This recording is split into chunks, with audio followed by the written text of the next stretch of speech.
Today we will study the new chapter of chemistry, that is electrochemistry. Okay, so the term here electro is representing the electrical energy and chemistry is representing here the chemical energy. So electrochemistry deals with the relationship between electrical energy and the chemical energy. Mainly in this chapter we will study about the electrochemical cells.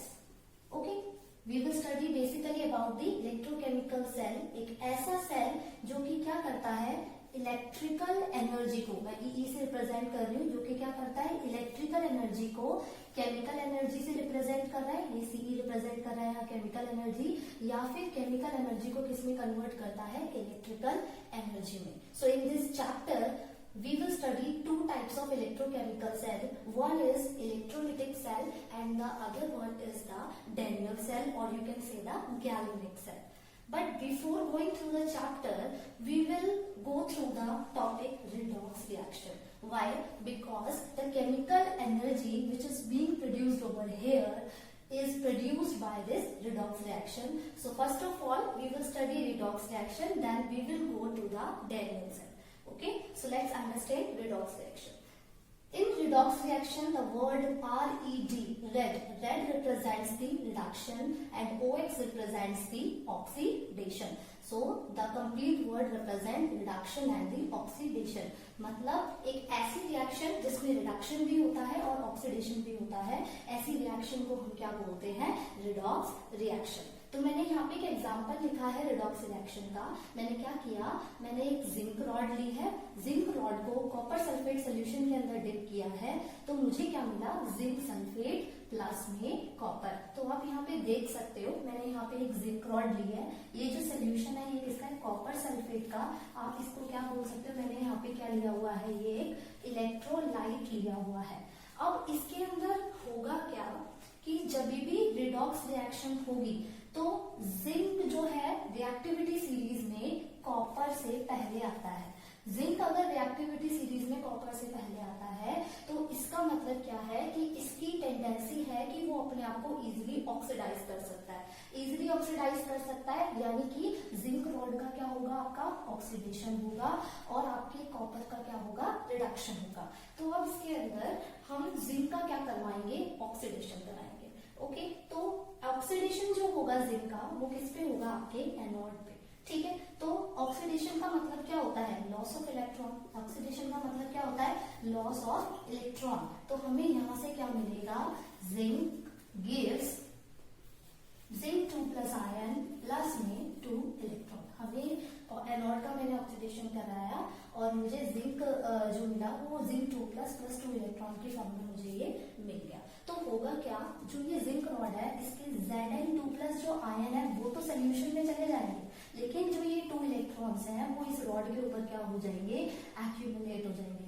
तो क्योंकि zinc 2+ जो है वो इस zinc rod के अंदर से solution में जा रहा है, तो जिंक रॉड क्या हो जाएगी, मेल्ट हो जाएगी और वो कुछ इस तरीके की शेप ले लेगी. और कॉपर क्या करेगा, कॉपर का रिडक्शन होगा. रिडक्शन किस पे होगा, कैथोड पे. और रिडक्शन का मतलब क्या होता है, आपका गेन ऑफ इलेक्ट्रॉन. तो अभी मैंने बोला कि कॉपर का रिडक्शन होगा, तो कॉपर क्या करेगा, कॉपर के जो आयंस है इस सोल्यूशन के अंदर, इस इलेक्ट्रोलाइट के अंदर जो कॉपर के आयंस प्रेजेंट है वो इस 2 इलेक्ट्रॉन्स को क्या करेंगे, कंज्यूम करेंगे और इसको किसमें कन्वर्ट कर देंगे, कॉपर सॉलिड में. तो यहाँ पे आपको क्या होगा, इसके नीचे यहाँ पे आपको कॉपर जो है इस रॉड के नीचे डिपॉजिट होता हुआ मिल जाएगा. तो जब भी ये रिडॉक्स रिएक्शन होगी उस केस में आपका क्या होगा कि हीट एनर्जी प्रोड्यूस होगी. जब भी हमारी रिडॉक्स रिएक्शन होती है तो क्या होती है, आपकी हीट एनर्जी प्रोड्यूस होती है और वही हीट एनर्जी हमारी यूज होती है as a chemical energy. Okay, so this is all about the redox reaction. Now we will study Daniell cell. It is also known as galvanic cell. अभी आपने देखा था जो हमने रिडॉक्स रिएक्शन की थी वो हमने एक ही बीकर में हमने इलेक्ट्रोड को डिप कर दिया था और डायरेक्टली हम करवा रहे थे, लेकिन बाय यूजिंग सुटेबल मीन्स हम डायरेक्टली ना करवा के इनडायरेक्टली भी इस रिडॉक्स रिएक्शन को करवा सकते हैं और उससे क्या कर सकते हैं, एक सेल को बना सकते हैं. तो तो वो जो सेल जो इनडायरेक्टली बनेगा रिडॉक्स रिएक्शन को यूज करके, उस सेल को हमने यहाँ पे डैनियल सेल बोला है। तो ये डैनियल सेल क्या करता है, रिडॉक्स रिएक्शन के टाइम पे जो हीट एनर्जी प्रोड्यूस होती है उसको एज अ केमिकल एनर्जी हम बोलते हैं, तो वो उस केमिकल एनर्जी को किसमें कन्वर्ट कर देता है, इलेक्ट्रिकल एनर्जी। ठीक है, तो इसको बनाने के लिए हमने 2 बीकर्स लिए, 2 सेपरेट बीकर्स लिए हैं। हमने 2 इलेक्ट्रॉन्स लिए हैं, एक जिंक की और दूसरी कॉपर की। मैंने इसको जिंक सल्फेट के ही इलेक्ट्रोलाइट में डिप किया है जिसकी कंसंट्रेशन है 1 मोलर। इसको मैंने डिप किया है 1 molar concentration electrolyte of copper sulphate, copper rod को मैंने इसमें डिप किया है। इन दोनों को मैंने कनेक्ट किया है with the help of wire. हमें पता है रिएक्टिविटी सीरीज में जिंक जो है कॉपर से पहले आता है, क्योंकि जिंक कॉपर से पहले आता है इसका मतलब ये जल्दी ऑक्सीडाइज होगा, यानी कि जिंक का क्या होगा, ऑक्सीडेशन होगा, और कॉपर का क्या होगा, रिडक्शन होगा।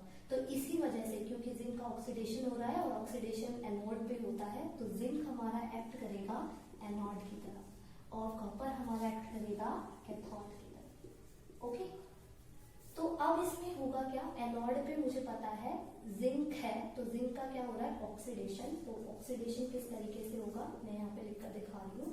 जिंक अभी यहाँ पे स्पॉट है तो सॉलिड की फॉर्म में है, तो ये किसमें कन्वर्ट हो जाएगा, जिंक 2+, इसको हम लिख देते हैं एक्वस फॉर्म में है, और प्लस में मुझे क्या मिले 2 इलेक्ट्रॉन्स। तो जो यहाँ पे ये जिंक 2+ आयंस है ना, ये जिंक 2+ आयंस क्या होंगे, आपके सोल्यूशन में चले जाएंगे। ठीक है, और आपके ये जो 2 इलेक्ट्रॉन्स हैं, ये 2 इलेक्ट्रॉन्स आपके क्या होंगे, यहाँ पे रॉड पे डिपॉजिट हो जाएंगे, जिसकी वजह से एनोड हमारी क्या हो जाएगी, नेगेटिव, और cathode with respect to anode हम ले लेंगे क्या है, पॉजिटिव। क्लियर। अब इस सेल में होगा क्या, ये जो इलेक्ट्रॉन्स है, these electrons will migrate from anode to cathode. ये इलेक्ट्रॉन्स क्या करेंगे, एनोड से कैथोड की तरफ माइग्रेट करेंगे। अब क्योंकि यहाँ पे कॉपर सल्फेट इलेक्ट्रोलाइट प्रेजेंट है, तो इसमें क्या होंगे, Cu2+ आयंस प्रेजेंट होंगे। ये Cu2+ आयंस क्या करेंगे, इन इलेक्ट्रॉन को कंज्यूम करेंगे। जैसे ही इस इलेक्ट्रॉन को कंज्यूम करेंगे तो ये किसमें कन्वर्ट हो जाएंगे, कॉपर सॉलिड में, और यहाँ पे भी कॉपर सॉलिड क्या होगा, थोड़ा थोड़ा धीरे धीरे करके क्या हो जाएगा, डिपॉजिट होना शुरू हो जाएगा।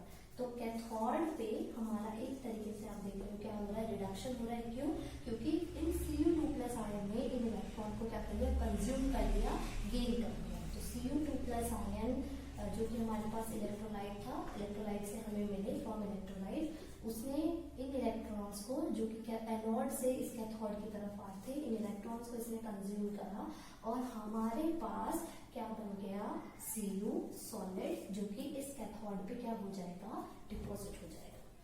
जब तक ये रिएक्शन होती है, कुछ टाइम तक ये रिएक्शन होगी और इलेक्ट्रॉन एनोड से कैथोड की तरफ क्या करेगा, फ्लो करेगा। ठीक है, लेकिन कुछ टाइम बाद क्या होगा, ये जो जिंक 2+ आयंस है ना, ये जिंक 2+ आयंस क्या करेंगे, इस रॉड को कंप्लीटली क्या कर लेंगे, ऑक्यूपाई कर लेंगे, घेर लेंगे, जिसकी वजह से क्या होगा, इलेक्ट्रॉन का फ्लो एनोड से कैथोड की तरफ नहीं हो पाएगा। ठीक है, तो नहीं हो पाएगा तो क्या होगा, ये जो इलेक्ट्रोलाइट है इसमें पॉजिटिव आयंस की जो कंसंट्रेशन है वो बढ़ जाएगी। पॉजिटिव आयंस की कंसंट्रेशन किसकी वजह से, जिंक 2+ आयंस की वजह से।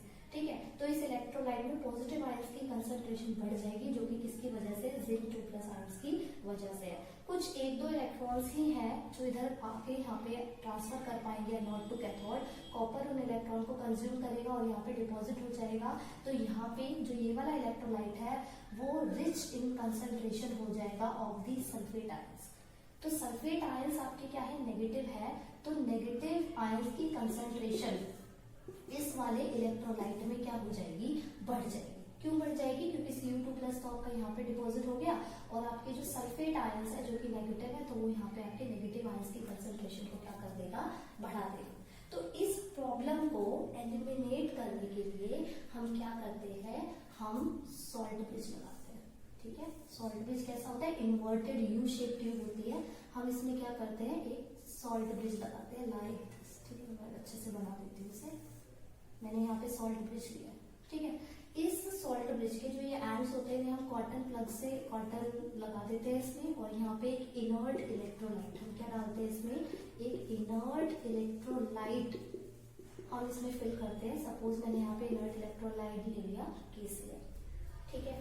तो ये सॉल्ट ब्रिज क्या करेगा, जैसे ही हम इस सॉल्ट ब्रिज को लगाएंगे तो यहाँ पे जिंक की 2+ आयंस की वजह से पॉजिटिव आयन की कंसंट्रेशन बढ़ रही थी, और यहाँ पे सल्फेट के नेगेटिव आयंस, सल्फेट आयंस की वजह से नेगेटिव आयंस की कंसंट्रेशन बढ़ रही थी। तो यहाँ पे जो ये इनर्ट इलेक्ट्रोलाइट है इस चीज को क्या कर देगा, रिमूव कर देगा। कैसे, इनर्ट इलेक्ट्रोलाइट डिसोसिएट करेगा अपने आप को K+ और Cl- आयन में, क्योंकि ये पॉजिटिव है तो यहाँ पे कौन से आयंस आएंगे, क्लोरीन माइनस, ये नेगेटिव है तो यहाँ पे कौन से आएंगे, K+। तो ये जो क्लोरीन माइनस आयंस है वो हमारे कहाँ आएंगे, इस वाले इलेक्ट्रोलाइट में आएंगे, इस सॉल्ट ब्रिज के थ्रू, ठीक है। और ये K+ आयंस है ये हमारे इस वाले इलेक्ट्रोलाइट में जाएंगे इस सॉल्ट ब्रिज के थ्रू।